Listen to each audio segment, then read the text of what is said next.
Это может стать величайшим объединением в истории или геополитической катастрофой. Звезда ток-шоу Shark Tank и гордый канадец Кевин О'Лири сделал ошеломляющее заявление.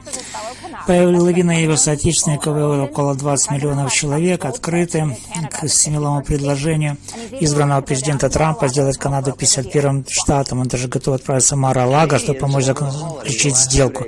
За последние 2 дня канадцы обсуждали эту тему во время праздника. Они хотят узнать больше. Подумайте о возможности объединить 2 экономик, ликвидации границы между Канадой и Соединенными Штатами и использованию всех ресурсов для укрепления северных границ, где Китай и Россия стучатся в дверь.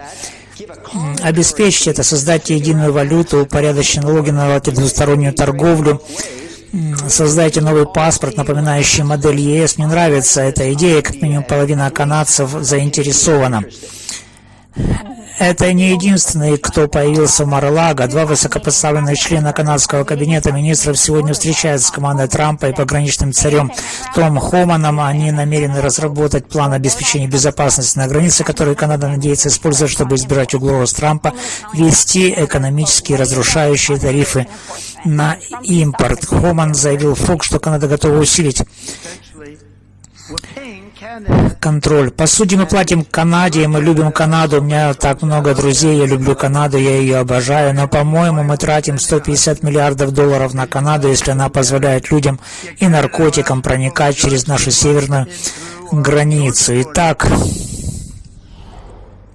я засекла выражение твоего лица, когда и это не было вызвано тем, что я назвала Кевина О'Лири Кеном. Что вы думаете об этой идее объединения Тайрус? Думаю, что у него все часы врут. Невозможно, чтобы 50% канадцев были готовы отказаться от своей страны. Это их страна. Это как если бы 50% американцев сказали: «О да, мы хотим присоединиться к другой стране». Это почти звучит как реклама для телевизионного шоу. Думаю, канадское правительство внимательно следит за этим, потому что президент Трамп вводит тарифы, он их троллит, и ему это кажется забавным. Возможно, мистер Чудак, то есть Кен, пытается в этом участвовать, но 50% хотел бы его видеть этот опрос. Знаете, все это возвращает нас к тому, что делает эта администрация. Это совсем не шутки. Президент Трамп проявляет твердость и использует тарифы, чтобы заставить их сесть за стол переговоров. Думаю, в Канаде существует значительно консервативное движение, но мы его давно не видели. И, честно говоря, если бы Канада стала страной, которая играет по этим правилам, это было бы интересно. Ведь Канада одна из самых либеральных стран, а значит, и 2 места в Сенате, которые она получила бы, были либеральными, что сделало бы День Джессики, означало бы, что мы потеряли Сенат. Так что спасибо, нет, мы в порядке. Как говорится, шоу Гуппи Танк или Shark Tank, или как оно там называется, эта сделка нам не интересна. Так что нет, это Shark Tank, который я смотрела вчера вечером перед сном, так что Трамп фактически добивается своего, люди ведутся. Он держит ситуацию под контролем, у него там работает команда переходного периода, но ставки в торговых отношениях с Канадой довольно высоки. Они покупают у нас товары на 300 миллиардов долларов, а мы у них примерно на 340 миллиардов, насколько мне известно, по соглашению между США, Мексикой и Канадой было согласовано во время Трамп 1.0. Так что, как ты думаешь, чем все это закончится, Кэти? Мы, возможно, придем к дополнительной торговой сделке, которую президент сочтет более выгодной для американского народа, но суть в том, что даже если не так много людей в Канаде готовы отказаться от своей страны, есть достаточно людей, с которыми новая администрация сможет работать. Логичный подход к экономике позволяет сесть за стол переговоров и, по крайней мере, внести изменения в то, что не нравится из того, что они наблюдали в течение последних 4 лет. Мне кажется интересным, что эти министры, которые прилетели в Мар-а-Лаго после того, как Трюдо прилетел туда на личную встречу, теперь встречается с Томом Хоманом, который стал новым царем границ. Таким образом, Трамп использует тарифы не только как средство усиления безопасности границы, но и для борьбы с фентанилом, терроризмом, террористами, пересекающими северную границу, самую длинную границу в мире. Очень интересно видеть, как они используют экономику, чтобы надавить на другие вопросы, а не только на торговый дефицит. Возможно, Трамп хочет добиться новой торговой сделки для страны. Джоуи, я хочу подхватить эту тему с Томом. Кажется, он стал действительно ключевой фигурой в этом переходе. Демократы и республиканцы с ним взаимодействуют. Мэр Адамс, Нью-Йорк, недавно первую встречу с ним. Как вы думаете, то, что канадцы так быстро готовы играть по правилам, включая принятие нового закона о безопасности границ с дополнительным $1 миллиардом инвестиций, говорит о том, что они понимают важность этого вопроса для платформы Трампа и его планов на будущее? Кроме того, у них скоро перевыборы, Трюдо по прогнозам может проиграть. Считаете ли вы, что они предвидят Трампоподобное движение на севере границы и пытаются это предотвратить? Мне кажется, что подобное движение наблюдается по всему западному миру в той или иной степени. Не уверен, что это можно назвать трампоподобным. Я бы определил это как мейнстримный популизм, нацеленный на то, чтобы сделать Америку, а теперь и Северную Америку, великой снова.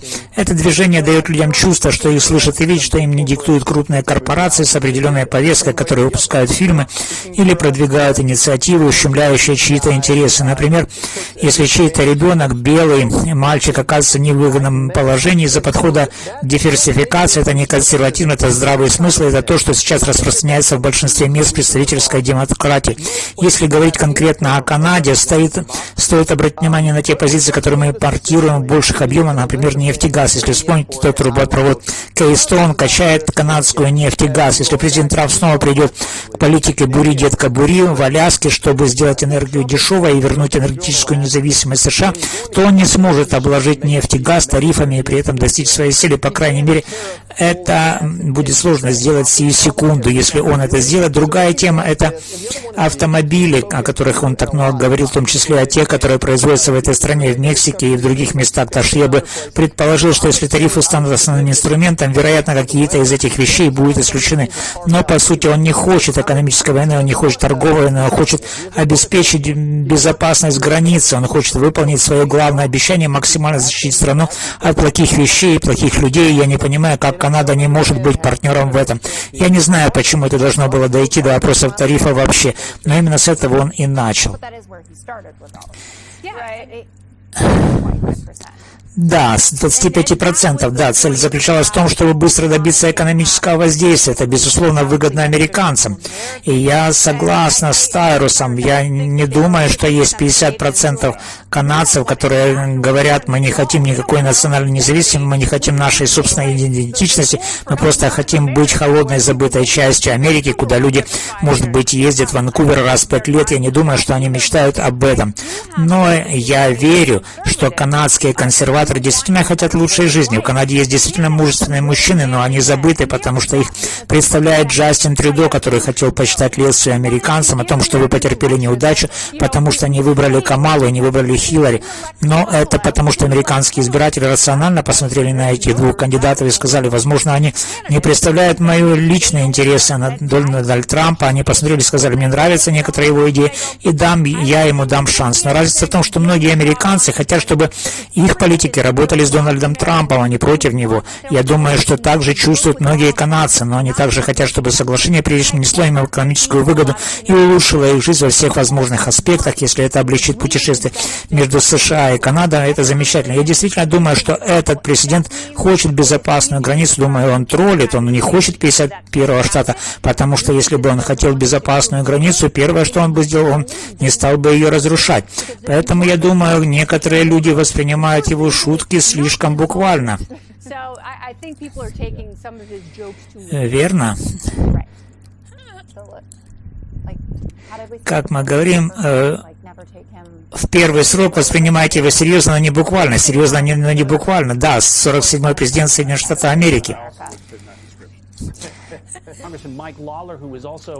Я также подпадаю под это описание. Конгрессмен Майк Лоурер, который также является членом Комитета по иностранным делам и финансовым услугам. Конгрессмен, спасибо, что присоединились к нам сейчас. Я хотел бы обсудить такую тему вчера или во время этих встреч сегодня, а также в прошлом месяце премьер-министр Трюдо приезжал в Мар-а-Лаго. Считаете ли вы, что мы бы увидели такие формы взаимодействия, если бы не угроза тарифов? Нет. Я так не думаю. Откровенно говоря, тарифы действительно могут быть эффективным инструментом, чтобы заставить стороны сесть за стол переговоров. Я считаю, что президент Трамп эффективно использовал их в своем первом сроке, и очевидно, что вы видели, как быстро отреагировали как Мексика, так и Канада чуть больше месяца назад. Дело в том, что они должны сотрудничать с нами в вопросе обеспечения безопасности наших границ. В начале этого года мы представили законопроект в Конгрессе, чтобы заставить администрацию Байдена предпринять действия на нашей северной границе, через которую поступало такое количество фентанила, что его могло хватить, чтобы убить 270 миллионов американцев. Мы видели вдвое больше случаев пересечения границы в 2024 году, чем в 2023. Таким образом, у нас есть кризис как на южной, так и на северной границе, связанный с неконтролируемым потоком мигрантов, а также с фентанилом. Мы должны с этим бороться. Я думаю, что это то, о чем президент Трамп сигнализирует нашим союзникам в Канаде, Мексике. Они должны серьезно к этому относиться, работать с нами, иначе придется столкнуться с серьезными последствиями в области торговли. Знаете, конгрессмен обычно не думает о Канаде и Соединенных Штатах как о странах с напряженными отношениями, но были ли канадские официальные лица легкими партнерами в этом вопросе? Или им требуется пинок?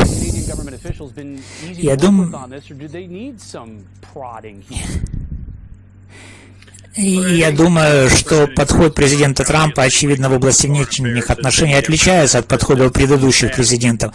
Но, откровенно говоря, это необходимо. Я думаю, что многие наши союзники долгое время воспринимали США как само собой разумеющееся. Они не всегда считают, что им нужно приходить к столу переговоров и думают, что у них есть рычаги влияния в этих обсуждениях. Но факт состоит в том, что Канада сильно зависит от Соединенных Штатов, как и мы отчасти зависим от них. Однако реальность такова, что они более зависят от экономики и торговли США, чем США от них. Поэтому крайне важно, чтобы, если мы собираемся быть сильными партнерами и союзниками, они работали бы с нами над ключевыми вопросами, включая обеспечение нашей границы и прекращение массового потока мигрантов из Канады в США. Я хочу поговорить о другой части этого уравнения тарифов, которые угрожают внести избранный президент. Недавно в Wall Street Journal появилась статья, в которой утверждает, что проблема в том, что тарифная программа господина Трампа будет усиливать и поддерживать элиты, направляя правительство на взимание сборов союзников и противников одинаково, а это сыграет на руку тем самым монстрам болота, которых он пытается победить. Так работают ли тарифы как палка? Возможно, чтобы получить некоторые уступки от союзников и противников, но затем их внедрить, если здесь реальная проблема. Если бы речь шла только о тарифах, то, очевидно, это не было бы эффективным инструментом. Дело в том, что мы используем тарифы как рычаг воздействия на другие страны. Мы используем их как рычаг, чтобы вернуть компании в США и развивать их производство здесь, но также важны налоги и нормативно-правовая база. Здесь, в США, президент много говорил о том, как мы собираемся с этим бороться, не только продлевая многие положения закона о сокращении налогов в рабочих местах, но и явно меняя нормативную систему в США, чтобы сделать ведение бизнеса здесь проще. Это, очевидно, крайне важно, когда вы работаете с такими вопросами. И последнее, что я скажу, это то, что энергетическая политика имеет решающее значение. Нам нужно увеличить внутреннее производство энергии, что влияет на стоимость товаров, транспортировки и производства. Это критически важно, если мы собираемся вернуть компании в США. Соседи Америки на севере садятся на поезд Мага. Я слышал, что они... We need to increase domestic production of energy, which impacts the cost of goods, the cost of transportation, and the cost of manufacturing. And that is critical if we're going to get companies to bring back their operations here to the United States. Соседи Америки на севере садятся на поезд Мага. Я слышала, что они называют себя Мапл Магус. Некоторые канадцы заинтересованы в предложении президента Трампа о огромных налоговых льготах. Если он станет 51-м штатом, посмотрим, как будет. Кевин О'Лири, председатель О'Лири Вентурис, мистер Прекрасный, присоединился к нам. Кевин, вы человек с севера, это ваша родная земля. Как вы думаете, это реально? Что вы слышите от людей там? Более половины канадцев, а их 41 миллион, хотят знать больше, хотят понять, что это за предложение, потому что концепция экономического союза обсуждается уже 40 лет, и она имеет смысл, поскольку ресурсы Канады необходимы США, особенно энергия и вода. Но есть еще кое-что. Мы говорим о границе между Канадой и США, это не главная проблема. Пентагон обеспокоен и беспокоился уже десятки лет северной границы, где находятся Китай и СССР. У нас был НОРАД, договор десятки лет назад, но тогда Китай не был серьезной угрозой. Сейчас они представляют собой реальную угрозу, и я думаю, что в этом зачаточном виде идеи, и да, возможно, она началась как шутка, есть нечто великое, что можно сделать, потому что если найти способ объединить эти две страны, это будет самая мощная страна на Земле, самая мощная армия на Земле, самые мощные ресурсы, и ни один противник в мире не осмелился бы с нами связаться. Это и есть главный приз. Но давайте начнем с того, что это всего лишь начало переговоров. Люди об этом говорят. Я хочу привести результаты опроса. Они уже опросили канадцев. Вот что они сказали о том, чтобы стать 51-м штатом. 13% сказали да, так что есть поддержка. 82% сказали нет. Но, Кевин, то, что вы говорите, возможно, не обязательно должно касаться захвата территории. Может быть, можно договориться о каком-то экономическом союзе. Это то, о чем вы хотите помочь, верно? Да, этот опрос не имеет значения. Возможность заключается в объединении сил. Не нужно продавать страну, не нужно даже объединять ее, но можно создать союз, где соединяются важнейшие вещи. Единая валюта, един паспорт, свободный торговый обмен через границу, особенно в области энергетики, и подумайте, что это может значить. Сейчас энергосистема США перегружена. Невозможно найти гигаватт электрической мощности. В Канаде есть неограниченные ресурсы энергии. Даже Эрик Шмидт говорил об этом в Google, потому что они беспокоятся о строительстве центров обработки данных. Все эти возможности существуют. К сожалению, для Трампа эти министры, которые собираются к нему на переговоры, будут смещены через 90 дней на национальных выборах.